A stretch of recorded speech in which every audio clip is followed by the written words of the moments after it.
So today we're here with Travis Wyatt. Travis. Where did you go to high school and what year did you graduate?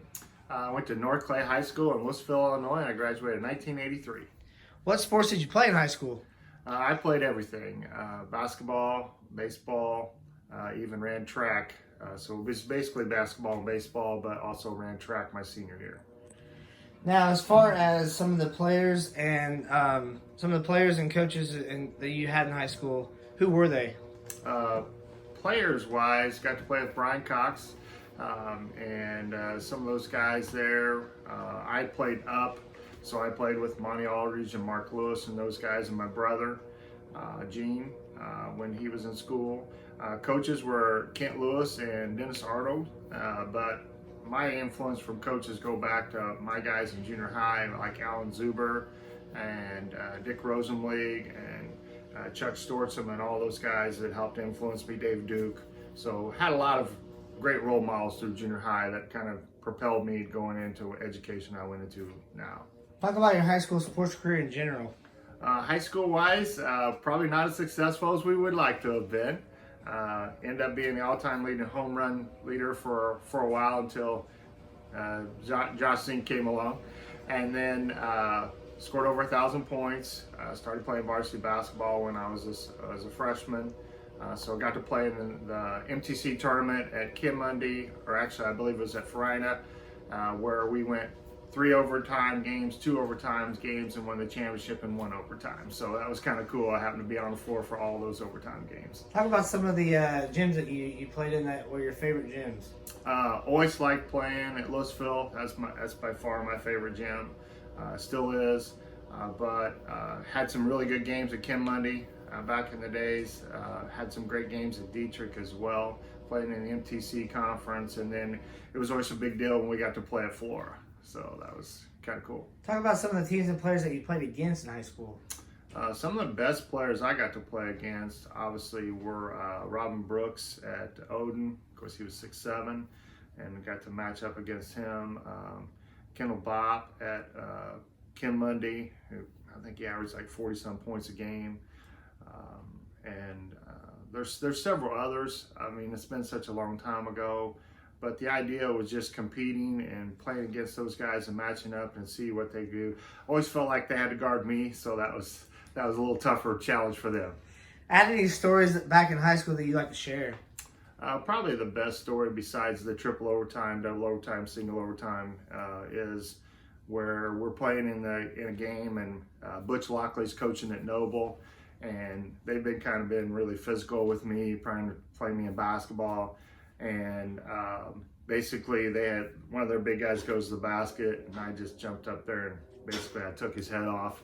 And Butch still tells me all the day, he goes, you fouled him, that should have been a flagrant or whatever. I said, Butch, you guys were doing it to me all night. So that was kind of one of my favorite stories to tell. We kind of relish on that one a little bit. How as far as awards you got in high school, what were they? Well, I was 2-time MVP of the conference, Midland Trail Conference. Probably we didn't do as well as we should have. All conference in baseball, I think 3 or 4 times and so forth. And then just missed making to state track meet my senior year in the triple jump. So very successful in that, I guess, but never did win the one that you're supposed to win. So that one kind of haunts you, but you move on and you get yourself to the next level. Where'd you go to college at? Went to OCC for a little while. Played some baseball there. Tried to play some basketball, but ended up tearing up my right knee and ACL injury. And then I finished up playing baseball at Monmouth College and really enjoyed my years there as a Fighting Scots. Who recruited you? Recruiting wise, pretty much didn't have a whole lot. So actually Roger Sanders from Monmouth College kind of seen me and knew that I was kind of sitting around, and he was the one that got me to Monmouth College. At college, talk about your career, including teammates and coaches. Pretty cool. At Monmouth College, we ended up, again, playing baseball. We ended up leading Division III in team batting average. I got to play with a kid by the name of Chris Wheat, who ended up playing AAA baseball for the Beloit, the Chicago Cubs. And Terry Glasgow was my coach, and Roger Sanders was our assistant coach. and still have great connections with them, and they're just super people. So we got to see several other great players, but my job was to make sure I got on base and took care of that. So we wasn't too interested in those things. But Division III baseball and Division III basketball is a high level. People probably don't give it enough respect, even though you're not getting scholarship money. But for me, it was a perfect fit, and I enjoy those years. Talk about some of the teams and players that you played against. Probably our toughest matchup in baseball was always going against Co-College. In those days, I know the conference has changed and so forth, but we were kind of leading the conference those years. And so playing at Ripon and playing Grinnell and all those different schools, we had quite a bit of success, probably more so than we needed to, but we never could win the game to get us there. So that year we'd win, we'd lead the nation in team batting average.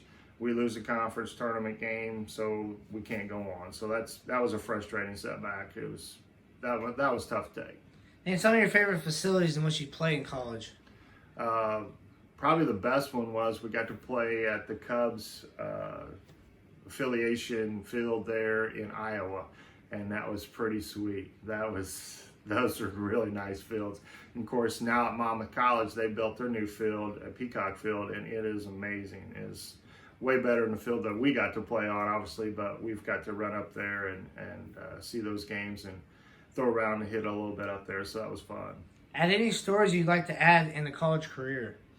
Probably my favorite college career was my junior year at Monmouth College, where we weren't expected to do anything, and we ended up winning that conference tournament and making that bid. So that was probably my favorite one. We came out of nowhere, but boy, we really had some great players. Aaron Gonzalez was our left-handed pitcher, and he was really good. A guy by the name of Mike McNeve came in and closed. We didn't have lights, so when it got dark, he could really bring it. And Mike ended up being one of the first original video scouters in the NBA, and he was on the bench when the Bulls played Seattle Supersonics, when Michael Jordan was there with the Bulls. So, he and I always talked about, we're going to go to grad school and we're going to do this recruiting and we're going to do this thing and so forth. And he was able to go on and do that, and I went the education route. Talk about some of the awards that you received in college. We were all conference, and many times there in baseball.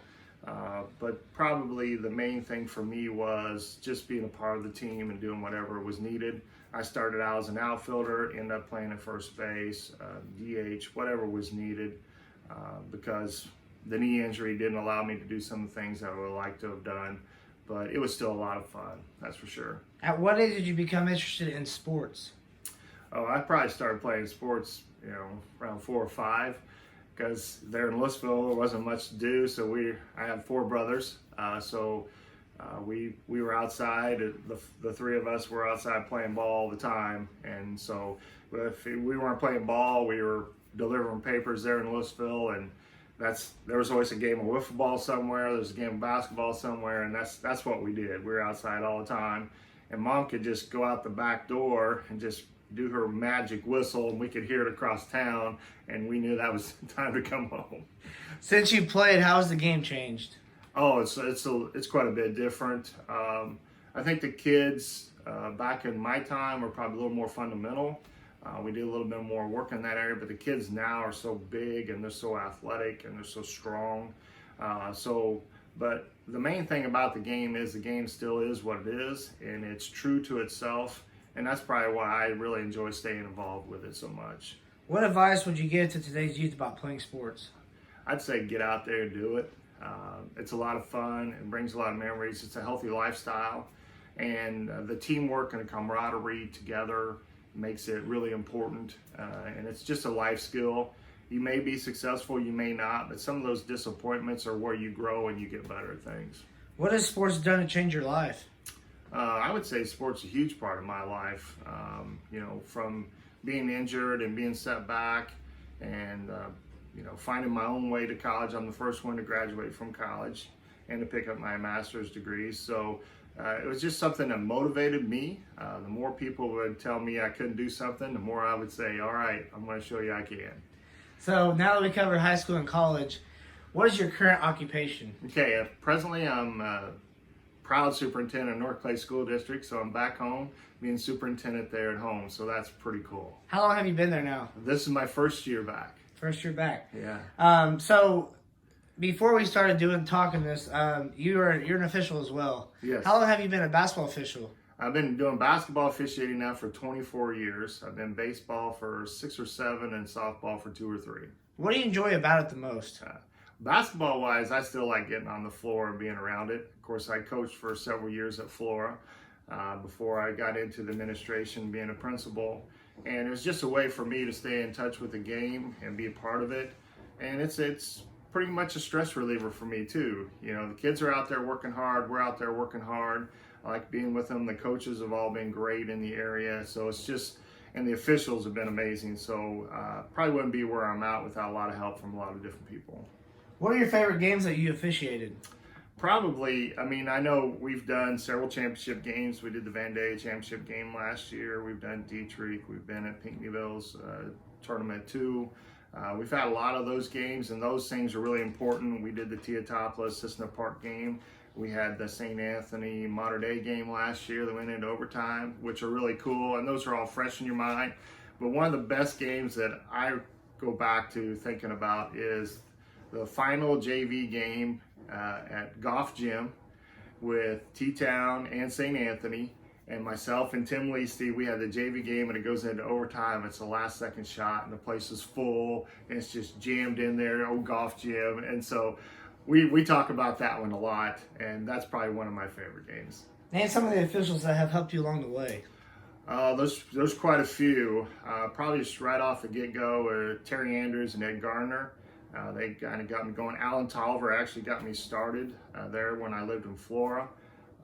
Jim Wagner here in Newton. Andy Pullen is giving me an advice.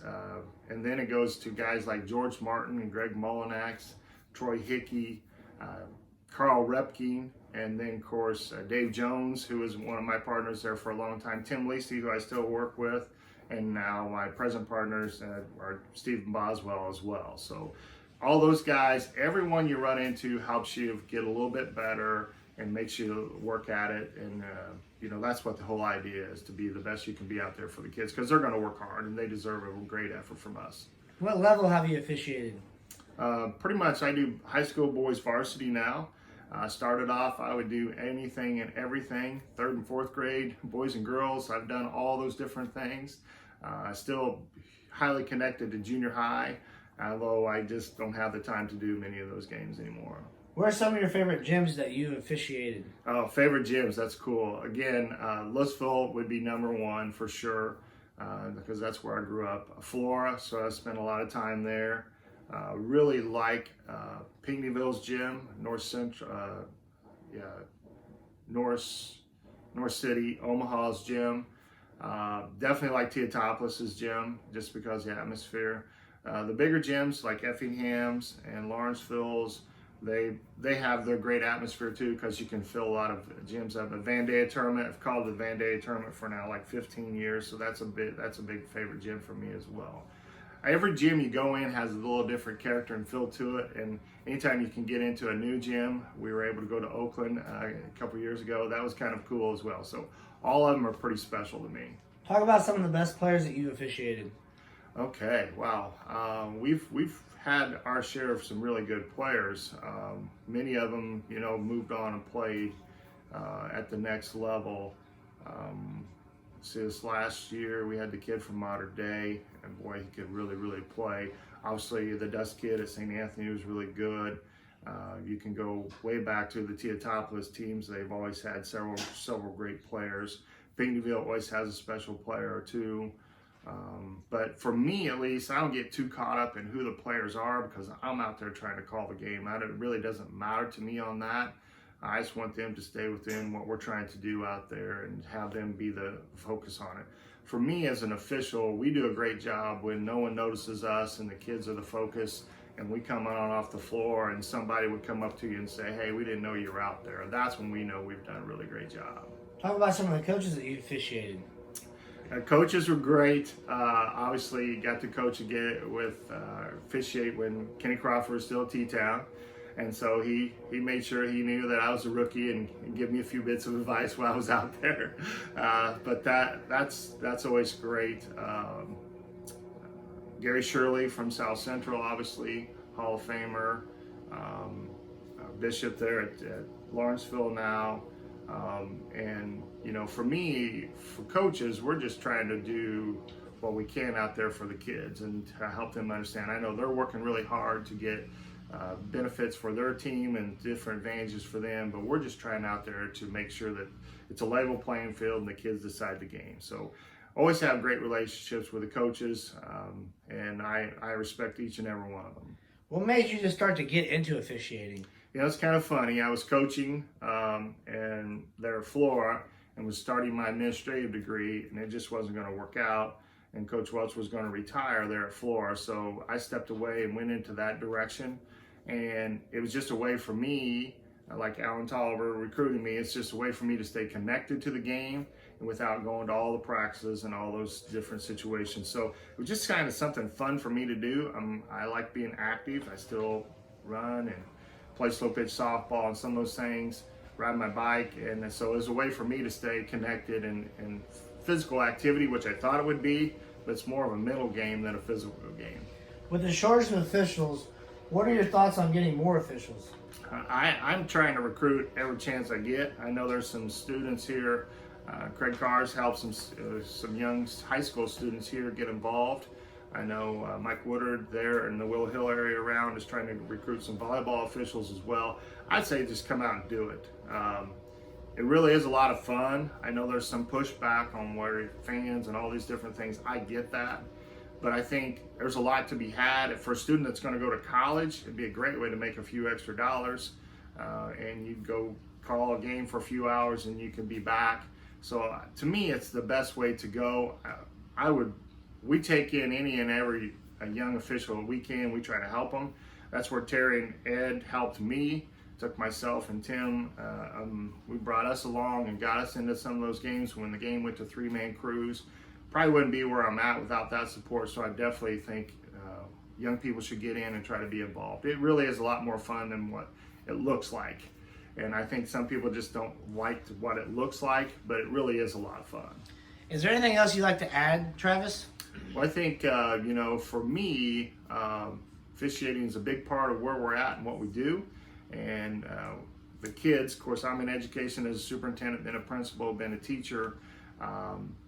You know, that whole process means that we're all in this together. It is about the kids and their memories, and it's so much fun and it's so rewarding. So I highly recommend it, whether it's your officiating or if you're a young person out there and want to go into the education world. There's a lot of teaching positions available now, and we need great people. So that would be my final thoughts. Travis, it's been really interesting to hear your story, and I appreciate you talking with me today. You're welcome. Thank you for having me.